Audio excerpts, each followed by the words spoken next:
Welcome to तरक्की की बातें। और मैं हूं आपकी होस्ट हुमैरा हुसैन। जिस तरह कि आप जानते हैं कि इस प्लेटफॉर्म पे हम डिस्कस करते हैं तरक्की और उससे जुड़े हुए मामलात, जैसे कि पॉवर्टी, हेल्थ, एजुकेशन और लाइवलीहुड। और उसमें मेहमान होती हैं वो शख्सियात जो इस पूरे प्रोसेस में पॉलिसी लेवल से लेकर ग्रास रूट्स लेवल तक किसी ना किसी फॉर्म में एंगेज हैं। तो जनाब, हमारी आज की जो मेहमान शख्सियत हैं उनका ताल्लुक एक इंटरनेशनल डेवलपमेंट ऑर्गेनाइजेशन से है और ये इदारा पाकिस्तान में 2005 से काम कर रहा है।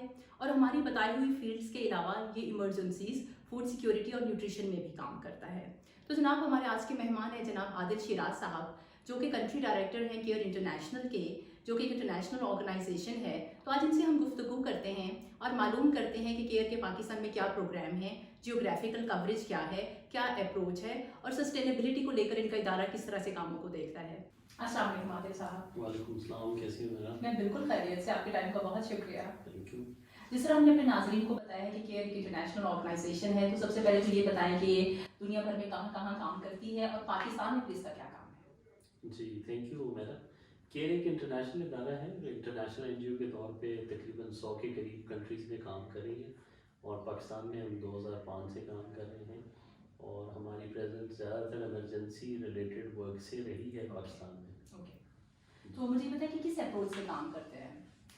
बेसिकली हमारी जेंडर एक कोर एरिया है केयर का, जो कि जेंडर लेंस को हम सामने रखते हुए अपने प्रोजेक्ट्स को डिज़ाइन करते हैं और उसके अलावा जो नीड्स होती हैं किसी भी इलाके में उसको देखते हुए गवर्नमेंट ऑफ द कंट्री के साथ मिलके नीड्स को आइडेंटिफाई करते हैं, कम्युनिटीज़ के साथ मिलकर नीड्स को आइडेंटिफाई करते हैं and then we design our program and implement them.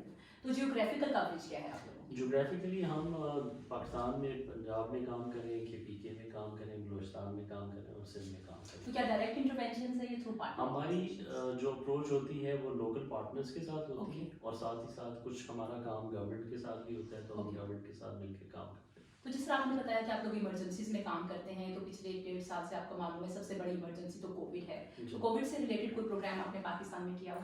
Ji, Covid से रिलेटेड हमने बहुत सारी एक्टिविटीज़ की, जैसे कि जब अर्ली ऑन मार्च से ऑनवर्ड का पीरियड था 2020 में, तो उसमें एक मेजर इशू ये था कि बहुत सारे डेली वेज वर्कर्स अनएम्प्लॉयड हो गए थे। तो हमने एक फूड पैकेज डिस्ट्रीब्यूशन की KPK प्रोविंस में, जिसमें पेशावर हमारा फोकस एरिया था। तो पेशावर में हमने throughout the period from July until December 2020 हमने एक लार्ज अमाउंट ऑफ फैमिलीज़ को फूड डिस्ट्रीब्यूशन की फॉर 1 मंथ राशन। और हेल्थ में भी आप लोग काम करते हैं, तो हेल्थ इमरजेंसी थी एब्सोल्युटली, तो उसमें कैसे इंटरवीन किया? हेल्थ में आप देखिए कि हेल्थ एक ऐसा सेक्टर है जो कि कोविड-19 में दुनिया भर में इफेक्ट हुआ और उस पर एक ओवरबर्डन सिचुएशन क्रिएट हुई। पाकिस्तान में भी सिमिलर सिनेरियो था। हमने कोविड-19 में गवर्नमेंट के हॉस्पिटल्स के साथ मिलके काम किया, जिसमें बेसिकली हमारा फोकस ये था कि पाकिस्तान की 15 डिस्ट्रिक्ट 4 प्रोविंसेस से हमने आइडेंटिफाई की और वो आइडेंटिफाई भी हमने मिनिस्ट्री ऑफ हेल्थ के साथ में की कि कौन से ऐसे एरिया जहाँ पर हाई प्रेवलेंस ऑफ कोविड-19 है, वहाँ पर फिर जो डिस्ट्रिक्ट हेडक्वार्टर हॉस्पिटल्स थे उनको और तहसील हेडक्वार्टर हॉस्पिटल्स को हमने PPE किट्स प्रोवाइड की, उनको मेडिकल इक्विपमेंट्स प्रोवाइड किए, उनके साथ हमने जो आइसोलेशन वार्ड थी उनकी रिहेबिलिटेशन की। वहाँ पर अगर सैनिटेशन की फैसिलिटीज़ नहीं थी तो उनमें सैनिटेशन की फैसिलिटीज़ की या कंस्ट्रक्शन या रिहेबिलिटेशन की सर्विस प्रोवाइड की। इसी प्रोजेक्ट में हमने एक टेली हेल्थ का कंपोनेंट स्टार्ट किया, जिसमें बेसिकली लोग एक टोल फ्री नंबर पे कॉल करके रिगार्डिंग कोविड-19 इंफॉर्मेशन हासिल कर सकते हैं। अगर कोई कोविड-19 पॉजिटिव है वो उस पर कॉल करके अपनी हेल्थ स्टेटस के बारे में डिस्कस कर सकता है प्रोफेशनल डॉक्टर से, और वो डॉक्टर फिर उसको एडवाइस करते हैं कि इस सिनेरियो में आप कोई होम बेस आइसोलेशन करके अपनी ट्रीटमेंट करें या फिर वो रेफरल के लिए भी उनको रिकमेंड करते हैं हॉस्पिटल जहां वो जाके अपने लिए ट्रीटमेंट करवा सकते हैं। तो जिस तरह आपने बताया कि जेंडर लेंस पे आपका फोकस ज़्यादा है, तो ज़ाहिर इस तरह से आप इनइक्वालिटीज़ को भी कर रहे होंगे और इंक्लूजन को भी एब्सोल्युटली इम्पैक्ट कर रहे होंगे अपने प्रोग्राम्स के अंदर। तो ये बताएं कि किस तरह से आप वेमेन एम्पावरमेंट पे या एजुकेशन फॉर गर्ल्स के लिए अगर कोई काम कर रहे हो तो कोई ऐसे इंटरवेंशन जो आप बयान करना चाहें? हमारा रिसेंट कोई एजुकेशन पे तो अभी प्रोजेक्ट नहीं है, लेकिन इंक्लूसिवनेस डेफिनेटली केयर का एक कोर थीमेटिक एरिया है। ठीक है। जितने भी हम प्रोग्राम डिज़ाइन करते हैं उसमें हम इंश्योर करते हैं एक तो both men and women focused हो, उसमें जेंडर लेंस को देखते हुए हम वेमेन नीड्स को ज़्यादा आइडेंटिफाई करते हैं, लेकिन साथ ही साथ ऐसे ग्रुप जो कि मार्जिनलाइज हैं, जिसमें चाहे वो एथिकली भी मार्जिनलाइज हो, या वो हो सकता है किसी न किसी हेल्थ इशू की वजह से मार्जिनलाइज हो, या ओल्डर एज पॉपुलेशन है। ओके तो इन तमाम को हम अपने साथ लेके चलते हैं और अपने प्रोजेक्ट्स को इस तरीके से डिज़ाइन करते हैं कि वो इनके लिए इजीली एक्सेसिबल हो। ओके उसकी एक आसान सी एग्जांपल ये है कि जैसे हम लेटरिन कंस्ट्रक्शन अगर किसी इमरजेंसी प्रोजेक्ट में करें, तो हम इस चीज़ को भी इंश्योर करते हैं कि अगर ओल्डर एज पॉपुलेशन उस एरिया में रहती है या कोई डिसेबल पॉपुलेशन है, तो वो भी उस लेटरिन को उसी तरीके से एक्सेस कर सकें जिस तरीके से एक नॉन डिसेबल पर्सन जो है उसको एक्सेस करता है। तो इसलिए हमारी एक इंक्लूसिव अप्रोच है, और साथ ही साथ हम इस चीज़ को देखते हैं कि who are most in need, okay तो उसको माइंड में रखते हुए हम अपने क्राइटेरिया को डिफाइन करते हैं प्रोजेक्ट के बेनिफिशियरी सिलेक्शन के पॉइंट ऑफ व्यू से, ओके और फिर लोकल कम्युनिटी, लोकल अथॉरिटीज़ के साथ मिलके बेनिफिशियरी सिलेक्शन का प्रोसेस करते हैं, and then we do the implementation. तो आप बेनिफिशरीज की सिलेक्शन का तो बता रहे हैं, तो पार्टनर सिलेक्शन का भी, क्योंकि बहुत सारे डेवलपमेंट ऑर्गेनाइजेशंस हमारे इस प्रोग्राम को देखते हैं, और अगर वो डिज़ायर करते हो आपके लिए साथ पार्टनरशिप में काम करना, तो उनके लिए क्या तरीक़ेकार हो सकता है? हमारी पार्टनरशिप का एक बड़ा ओपन और ट्रांसपेरेंट प्रोसेस है। हम जब भी कोई न्यू प्रोजेक्ट स्टार्ट कर रहे होते हैं, ख़ासतौर पे जो न्यू बड़े प्रोजेक्ट्स होते हैं, तो उसके लिए हम एक एक्सप्रेशन ऑफ इंटरेस्ट अनाउंस करते हैं, और वो expression of interest bright spire के नाम से एक वेबसाइट है, उस पर हम उसको फ्लोट करते हैं। साथ ही साथ कुछ नेशनल ऑर्गेनाइजेशन के नेटवर्क बने हुए, जैसे कि नेशनल ह्यूमैनिटेरियन नेटवर्क है, तो हम उस पर भी ईमेल फ्लोट करते हैं, उनके कोऑर्डिनेशन ऑफिस को भिजवाते हैं कि लाइक ये एक्सप्रेशन ऑफ इंटरेस्ट हम कॉल कर रहे हैं, and they can widely circulate among there members. तो नॉर्मली फिर वो एनएचएम भी उसको वाइडली सर्कुलेट कर रहा होता है एट डिफरेंट फोरम्स।